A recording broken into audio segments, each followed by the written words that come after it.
من گرافیست نیستم ولی یه روش بلدم داشت که عمرن کسی نتونه باش گرافیست بشه. من یه طرح زدم رو کاغذ برشش دادم. خب یه جورایی حکم شابلون داره. اینو میذاری رو دیوار داشت اسپری میزنه. همینطور که میبینی نوشته اوجی شاهین، اسم چنلمون و اسم خودم.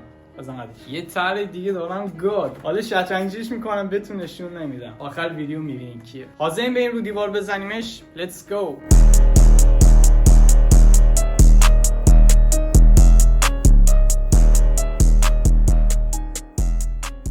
اومدیم بیرون با داداشم ارشیا. از ویدیو دوم دلم واسه تنگ شده بود. بهش یه طرح واسه آوردم نگاه کن فقط. سی جی. بهش گفتم نگو اسمشه ولی سی جی هم نیست. اوه الان 2017 ذهن مریض کثافت خدا لعنتش. خب الان بریم طرح اولیمون رو بزنیم داش. Come on baby. اینو کی یادشه؟ الان چیکار میکنیم؟ این که پس زمینی میشه یه جورایی اینو با چسب میچسبیم رو دیوار.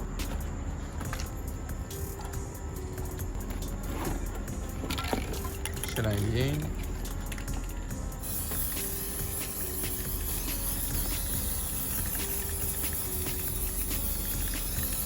وسطش یه ذره چیزه کم رنگه. اینجا؟ آره. واسه اون میخواد نوشته بیفته دیگه. آره. امضای کار. شیشه چی میاد اینجا؟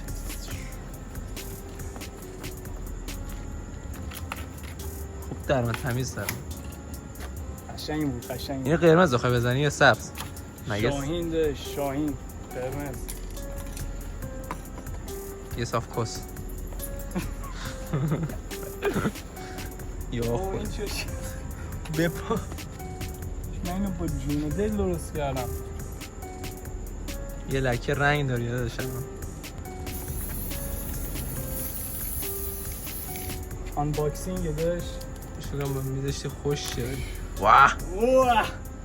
دیم سان. شاهین گنگ داش. شاهین. خیلی خوب در اومد. شاهین داش. بگیرش. گنگستش شه. خونی هم شد. ببریمش به نظرت؟ مدرک جرم تو بخوای به خودت ببری؟ بهش این دو بار تا الان اومده رد شده و ناموسنده. بیا.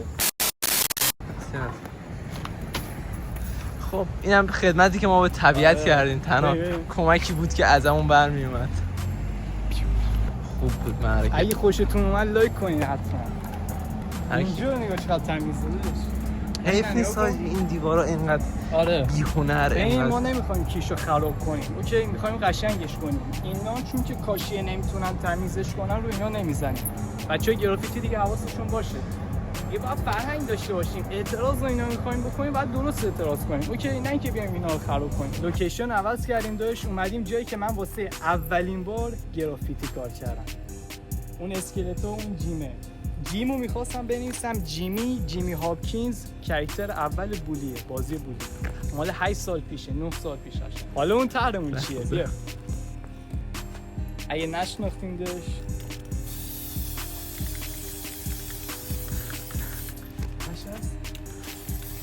خوبه بریم که ببینیم. اوه مای گاش چه لبای خوشگلی داشتی. فری پاف دری داشت. فری پاف دیدی میسی من مرد قدرتمند بود. الان 4 سال افتاده زندان داشت. قدرتمند مظلوم یه بیگناه.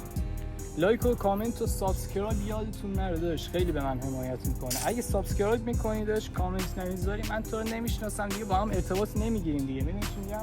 مقصد آخر اگه نمیدونین داشت باید بدون